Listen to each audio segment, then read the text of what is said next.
श्री गणेशाय नमः। श्री सरस्वते नमः। श्री गुरुभ्यो नमः। जगद्गुरु नरेंद्राचार्य महाराज की जय। सद्गुरु काडसिद्धेश्वर महाराज की जय। संत शिरोमणी गजानन महाराज की जय।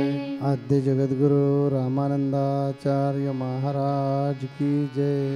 सियावर रामचंद्र की जय। गुरुर्ब्रह्मा गुरुर्विष्णू गुरुर्देवो महेश्वरा। गुरुर्साक्षात् परब्रह्म तस्मै श्री गुरवे नमः। सार्थ श्रीमद दासबोध दशक 12वा समास दुसरा प्रत्यय निरूपण। श्रीराम ऐका संसारासी आले हो, स्त्री पुरुष निस्पृह हो, सुचितपणे पाहो अर्थांतर।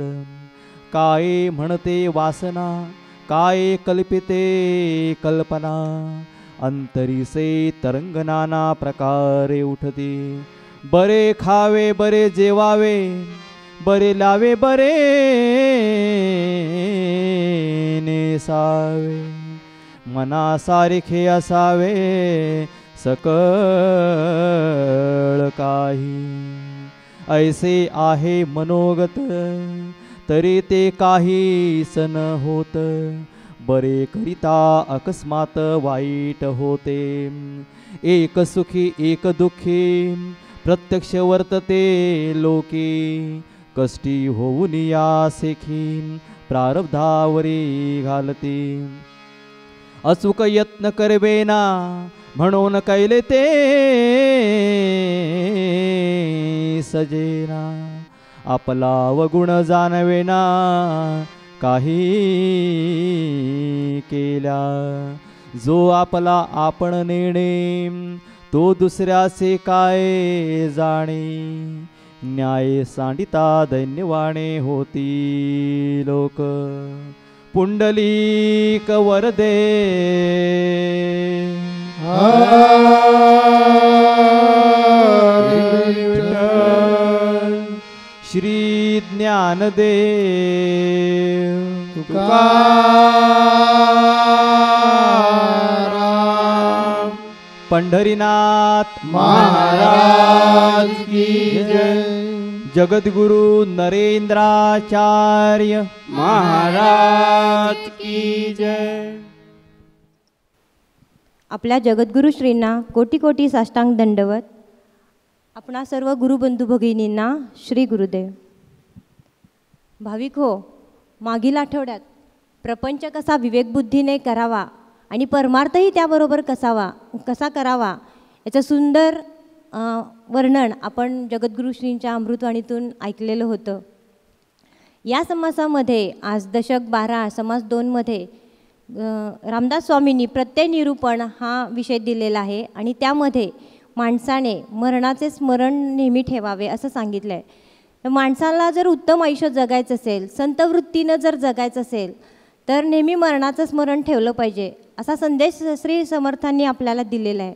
कारण काय तर माणसाबरोबर त्याचं फक्त कर्मच येत असतं आणि हे कर्म चांगलं आपल्या हातून घडावं यासाठी माणसानं नेहमी मरणाचं स्मरण ठेवलं पाहिजे। जगद्गुरुश्रींनी सुद्धा सांगितलं आहे की जागा हो मानवा येऊन ठेपली वेळ, क्रूर होऊन येतोय आपला काळ। मागील एका वारी उत्सवामध्ये माऊलींनी नेहमी मरणाचं स्मरण ठेवा असं सांगितलं। कारण का तर आपल्याला आजपर्यंत परोपरीने जगद्गुरुश्री माऊलींनी समजावून सांगितलं की दिलेली साधना नियमित करा, मी दिलेल्या शिकवणींचं पालन करा किंवा मी दिलेली पथ्य पाळा, तुम्ही जगवा दुसऱ्याला जगवा हा संदेश तुम्ही आचरणात आणा। पण आपल्याकडून थोड्याफार चुका होत आहेत, जगद्गुरुश्री आम्हाला क्षमा असावी। तर आपल्याकडून हे पालन होत नाही आहे. मग जगद्गुरुश्री आपल्या आईच आहेत. मग त्यांनी आई कसं करते की आधी मुलाला समजावून सांगते, त्याने जर ऐकलं नाही तर थोडे डोळे मोठे करून दटावते.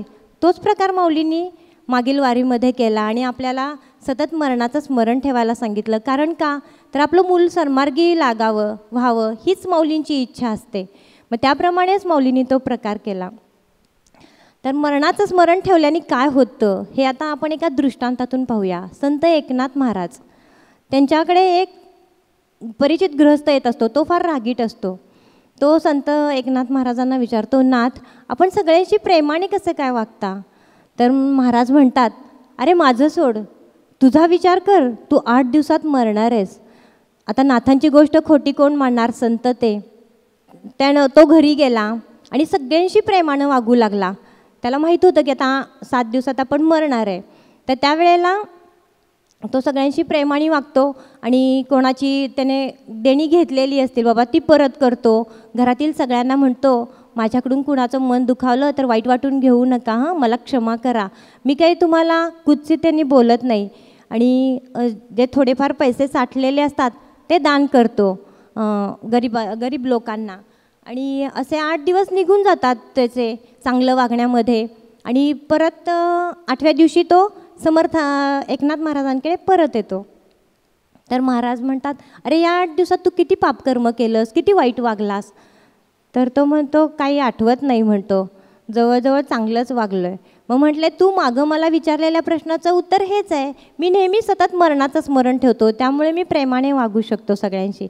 तात्पर्य काय, तर मरणाचं सतत स्मरण ठेवल्यानं आपण निष्पाप वृत्तीनं जगतो आणि आपल्याकडून नेहमी सत्कर्मच घडत राहतं.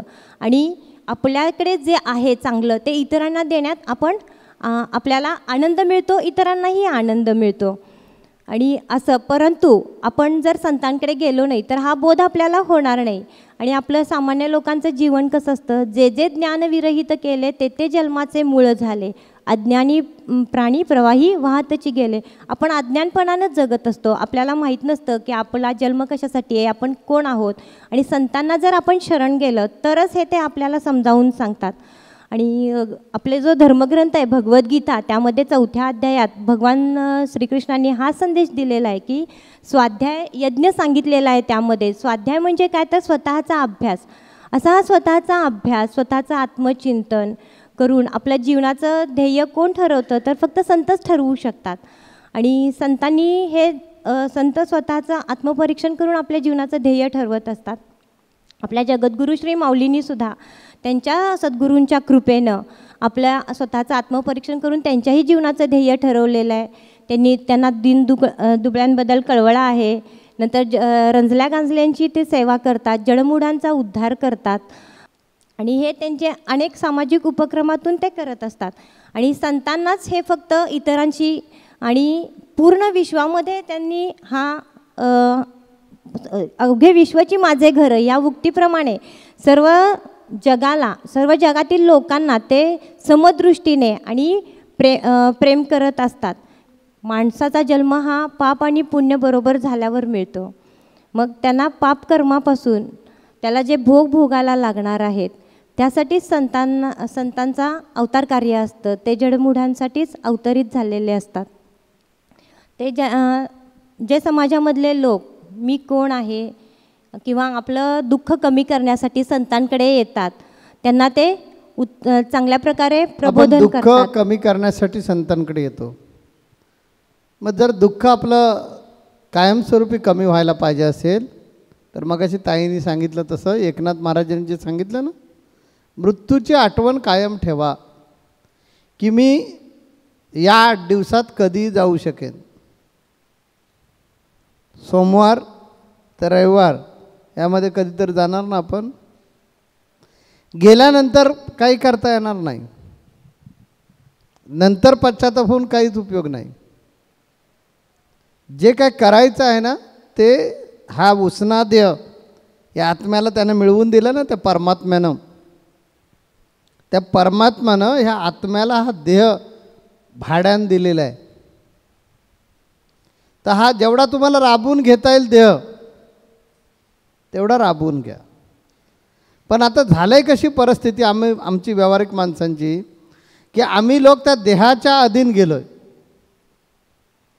म्हणजे तो दिला आहे आपल्याला. म्हणजे कसं झालं आहे की घरामध्ये काम करणारी बाई जी असते तिला काम करण्यासाठी ठेवायची, पण ती घरातल्याच लोकांना शिकवते, मी हे करणार नाही, मी ते करणार नाही, माझ्या हात सुट्टी आहे, मला इकडे जायचं आहे, मला तिकडे जायचं आहे. आपल्याला हो हो म्हणावं लागतं. पराधीन झालं की काय करणार? आणि ती सोडून गेली की आपल्याकडे क्षमता नाही आहे, आणि त्यामुळे ती म्हणेल त्या प्रत्येक कंडिशनला हो म्हणावं लागतं. हे शहरामध्ये उच्चभ्रू लोकांमध्ये आणि ज्यांना वेळ नाही अशा लोकांमध्ये चित्र दिसतं. तो कामगार नाचवतो थया थया. तशी काहीशी परिस्थिती आपली झालेली आहे. ही दश इंद्रिय ह्या आत्म्याला नागवतात. ही दश इंद्रिय आपल्या आत्म्याला सळो की पळो करून सोडतात. वास्तविक ह्याच्यात मालक कोण आहे? आत्मा. या आत्म्यासाठी देह तयार केला परमेश्वरानं, आणि त्या आत्म्याच्या तो ताब्यात दिलेला आहे, आणि आत्म्यानं त्याच्यावर कंट्रोल करायचा आहे. तो कंट्रोल करण्यासाठी स्टार्टर कोणता दिला आहे? तर बुद्धी. तो स्टार्टर मारा का तो स्टार्टर लावा आणि गाडी ही दश इंद्रियांची सुरू करा.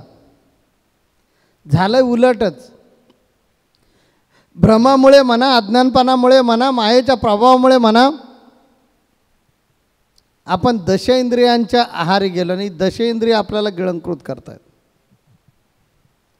दश इंद्रियांना जसं वाटेल तसं दश इंद्रियांच्या पाठी जाण्याची वेळ आपल्यावर आलेली आहे. म्हणून ती आठवण करून द्यावी लागते. जागा हो मानवा येऊन टेपली वेळ, क्रूर होऊन येतोय आपला काळ. सुखी जीवन लाह्या त्रिगुण ही मिरची, माझे माझे म्हणून केलीस भेळ. धन समजा कांदा, बायको मुलं चिवडा, तू जीवन बशीत केलास मेळ. हा जीवनाचा मेळ केलाय. कुणी केलाय? आत्म्यानं केलाय. आत्मा असा का भ्रमित होतोय काय कळत नाही आहे. याच्यासाठी संत संघ, आणि संत संघातून सद्गुरू तुम्हाला हे शिकवू पाहत आहेत की अरे बाबा तू वाघ आहेस. इथे एक दृष्टांत द्यावा असा वाटतो मला. एक वाघाचं छोटंसं पिल्लू, बछडा पण नाही म्हणता येणार, नुकतं जन्माला आलेलं अर्भक एका मेंढपाळाला सापडतो. तो ते उचलतो, काकोटीला मारतो, असं काकेत घेतो आणि शेळ्यांबरोबर घरी घेऊन येतो, आणि शेळ्यांमध्ये त्याला माणसळवतो, त्याला पाळतो. शेळ्यांमध्ये पाळायला लागला तो माणूस, त्याला प्रेम देऊ लागला. शेवटी मुका प्राणी आहे ना. तुम्ही हत्तीला पण प्रेम दिलं तर हत्ती पण तुम्हाला वाटेल ते काम करतो तुमचं. तसं वाघाला माणसाळवणं फार काय कठीण नाही आहे. हे सगळे जंगलातलेच प्राणी आहेत. आता आपण जे आपल्या घरी ठेवलेत, बैल असू दे, गाय असू दे, कुत्रा असू दे, हे मांजर असू दे, पोपट असू दे, हे सगळे जंगली प्राणी आहेत. आपण माणसाणी म्हणजे आपल्या पूर्वजांनी कुणीतरी ते माणसळवलेत. तसं त्या मेंढपाळानं त्या वाघाला माणसळवला, आणि ते वाघाचं पिल्लू हळूहळू त्या शेळ्या मेंढ्यांमध्ये वाढू लागलं. आता थोडं मोठं झाल्यामुळे ते शेळ्यांबरोबर जंगलात पण जाऊ लागलं मालकाबरोबर. बरंच मोठं झालं. शेळ्यांच्या सगळ्या सवयी, शेळ्या मेंढ्यांची सगळ्या सवयी त्या वाघाला लागल्या. मी वाघ आहे, हा जंगलाचा राजा आहे, ते वाघाचं पिल्लू विसरलं. आणि जसे शेळ्या बॅ बॅ बॅ करत ओरडत जायतात, तसं ते पण वाघाचं, ज्याने डरकाळी फोडायची, ते हे वाघाचं पिल्लू शेळपट झालं, आणि ते पण ब्या ब्या करत ओरडत त्या वाघांच्या म्हणजे शेळ्या मेंढ्यांबरोबर पाळायचं. आज काहीशी परिस्थिती आपली पण तीच झाली. म्हणून हा संत संघरूपी तलाव, या तलावाजवळ घेऊन येणं आवश्यक आहे. बरेच दिवस दिनक्रम चालू होता त्या मेंढपाळाचा, घेऊन जायचा, घेऊन परत यायचा शेळ्यांबरोबर ते वाघाचं पिल्लू. एक दिवशी जंगलातल्या ओरिजिनल वाघानं त्याला पाहिलं आणि लांबून ओळखलं, अरे हा आपल्या जातीचा बछडा आहे. जसं आम्ही संतांनी ओळखलं, अरे हे आमच्याच कुळीतले आहेत, हे आमच्याच जातीचे आहेत, कारण आम्ही सगळे नरदेही जातीचे आहोत. आम्ही कर्म करून नारायण स्वरूप मिळवू शकतो. ही आमची कुळी आहे, ही आमची जात आहे. पशु का होत पनैया नर का कछु न वय, नर एक बार करणी करे तो नर का नारायण बन जाय. ही आमची जातकुळी, त्या जातकुळीतली ही सगळी मंडळी आहे. मग आम्ही जर नारायण झालो तर हे का नाही होणार. म्हणून त्या वाघानं त्या शेळ्या मेंढ्यांचा पाठलाग केला. शेळ्या मेंढ्यांचा पाठलाग केल्याबरोबर शेळ्याच त्या वाघाला बघून घाबरून मोठमोठ्यानं ओरडत ब्या ब्या ब्या करत घराकडे पळाल्या. वाघाला त्या शेळ्या मेंढ्यानं पकडायचं नव्हतं, पकडायचं होतं त्या पिल्लाला. आणि त्याला ठणकावून सांगायचं, तर तू पळतोस का, तू या शेळ्या मेंढ्यांना घाबरतोस का, या शेळ्या मेंढ्यांमध्ये राहतोस का, हे तुझं जीवन नाही आहे, तू जंगलाचा राजा आहेस.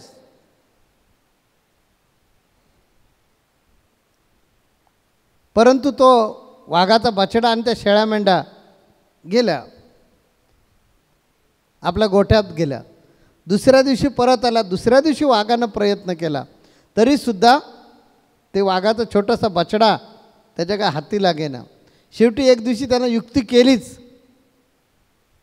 आणि त्या कळपाच्या पाठीमागे लागल्याबरोबर शेळ्या पळायला लागल्या. ह्या मोठ्या वाघानं, ओरिजिनल वाघानं काय केलं, शेळ्यानं सोडून दिलं आणि त्या बछड्याच्या पाठीमागे लागला आणि त्या बछड्याला पिटाळून कळपापासून बाजूला केला. शेळ्या मेंढ्या गेल्या निघून आणि तो बछडा एकटाच सापडला. त्याला दमून एका तलावाजवळ आणलं. हा दमला होता वाघाचा बछडा, त्याला तहान लागली म्हणून पाण्यामध्ये, तलावामध्ये त्याने पाणी पिण्याचा प्रयत्न करू लागला. तेव्हा त्याच्या लक्षात आलं की अरे हा साईडला जो उभा आहे हा सुद्धा माझ्यासारखाच आहे. त्या वाघानं सांगितलं, हेच तुला सांगायचं आहे मला, की तू वाघ आहे, जंगलाचा राजा आहेस. बघ मी डरकाळी कशी फोडतो, तशी डरकाळी फोडण्याचं सामर्थ्य तुझ्यामध्ये आहे. ब्या कसलं करतोस. ते आम्हाला संतांना सांगायचं आहे तुम्हाला. म्हणून आम्ही संत संघात तुम्हाला बोलवतो की तुम्ही हाडामासाचे जरी प्राणी असलात तरीसुद्धा नरदेह घेऊन आलेले आहात. नरदेह म्हणजे एक स्पेशल योनी आहे, कर्म करण्याची संधी दिलेला देह आहे. तो हा देह घेऊन तुम्ही आलेले आहात. तर या देहाचा जर तुम्हाला पुरेपूर वापर करता आला तर तुम्ही आत्मज्ञानापर्यंत पोचाल आणि जन्ममृत्यूच्या एराझाऱ्या कायमस्वरूपी चुकवू शकाल. म्हणून आज करू उद्या करू असं ढकलाढकली करायचं सोडून द्या आणि हे लक्षात घ्या की मी मरणार कधी हे मला माहिती नाही. कुणाला माहिती आहे का इथल्या कुणाला बसलेल्या लोकांना की मी आज मरणार का, उद्या मरणार का, परवा मरणार? कुणालाच माहिती नाही आहे. कसा मरणार, ॲक्सिडेंट होऊन मरणार का, कॅन्सर होऊन मरणार, TB होऊन मरणार की झाडावरून एखादा साप अंगावर पडणार तो चावणार आणि मरणार, की ठेस लागून मरणार की झोपेतच मरणार, तेही माहिती नाही. किती तारखेला मरणार, किती वाजता मरणार, कधी मरणार, कसा मरणार माहिती नाही आहे. तरी भाबड्या आशेवर आपण का जगतोय? कधीही जावं लागेल, हातात नाही आहे. मागे एकदा मी प्रवचनामध्ये गोष्ट सांगितली होती, काही जणांना आठवेल मी सांगितल्याबरोबर, की ज्याच्याकडे प्रचंड श्रीमंती होती, काही हजारो होन संपत्ती, त्याला वाटायचं मला काही गरज नाही, अरे माझ्याकडे एवढं आहे, गल्लीपासून दिल्लीपर्यंत वाटेल ते विकत घेईन. पण ज्यावेळी प्राण जाण्याची वेळ आली त्या गल्लीपासून दिल्लीपर्यंत विकत घेण्याच्या ज्या बाता होता सगळ्याच बाजूला झाल्या. त्यानं प्रचंड आमिष दाखवण्याचा प्रयत्न केला यमदूतांना, पण यमानं काहीच ऐकलं नाही. शेवटी त्याला उचललं आणि घेऊन गेले.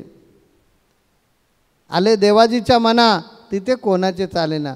म्हणून हे आयुष्य संपण्यापूर्वी आपण जागृत झालं पाहिजे की कधी मी जाणार हे मला माहिती नाही. मग मला जर माहितीच नाही आहे कधी जाणार, उद्या गेलो तर मग मला जे काय करायचं आहे, पुण्य करायचं, सगळ्यांना पुण्य करायचं. इथे बसलेल्या प्रत्येक व्यक्तीला पुण्य करायचं आहे. इथे बसलेल्या सगळ्याच व्यक्तींना चांगलं म्हणून मारायचं आहे. मग करणार कधी? सगळं आपण उद्यावर टाकतोय. उद्याचा दिवस आपल्या हातात नाही आहे. काही जणांना वर्षानुवर्षसुद्धा रिपिलिंग करून मिळेल, एक्सटेन्शन मिळेल, पण काही जणांना संध्याकाळसुद्धा नाही मिळणार. काही जणांना वाईट वाटलं, बापरे स्वामी एवढं कशाला कठोर बोलतात. ज्ञानेश्वर महाराजांनी सांगितलं, अगा अमर हा शब्द नच होती आणि मेलिया तरी रडती. मर म्हटल्यामुळे मरायला नाही होत, त्या मरणाचं स्मरण करून देणं हा आजचा या समासाचा उद्देश आहे. टोचून बोलल्याशिवाय, लागून बोलल्याशिवाय आपण खडबडून जागे नाही होणार. ते जे आपल्याला मायेनं पांघरून आपण जे घेतलं आहे ना, त्या पांघरुणातून बाहेर येणार ना, ते काढून टाका आणि मनाला विचारा की तू सांग मी किती वर्ष जगणार. मनाकडून उत्तर असेल मला काय माहिती नाही आहे. मग जर माहिती नाही ना, तर आजपासून मी उद्यावर प्रत्येक गोष्ट टाकणार नाही. आजपासून मी चांगलं वागण्याचा प्रयत्न करणार. कारण जे जाणार आहे माझ्याबरोबर ना, ते चांगलं किंवा वाईट जाणार आहे, बाकीचं काहीच जाणार नाही. आपलं तोंडामध्ये मेल्यानंतर सोन्याचं पाणी घालतात ना, ते पिणार नाही म्हणून घालतात. हे सगळ्यांनाच माहिती आहे. म्हणून बघा, बायको म्हणते अरे तो आगीना मला द्या, फक्त पाणी पाजा आणि माझा मला द्या. आता मला कोण देणार? त्यांनी तेवढाच करून ठेवला होता. ती असं म्हणते का गळ्यातलं मंगळसूत्र जाळून टाका त्याच्याबरोबर. तो गेला ना, माझं सोनं गेलं ना, आयुष्याचा माझा स्वामी गेला ना, मला काय करायचं? मंगळसूत्र जाळून टाका. ते कुणी म्हणाले अरे जाळून टाका, तर ती लगेच रडता रडता टुनकन उठून येईल आणि म्हणेल अहो करताय का, आता मला कोण देणार? तेव्हा सगळ्या नातेवाईकांना माहिती आहे धन द्रव्य संपत्ती काही हा घेऊन जाणार नाही आहे आणि हे आपल्यालाही माहिती आहे. तरीसुद्धा आपण ह्या मोहजालामध्ये अडकलो आहे.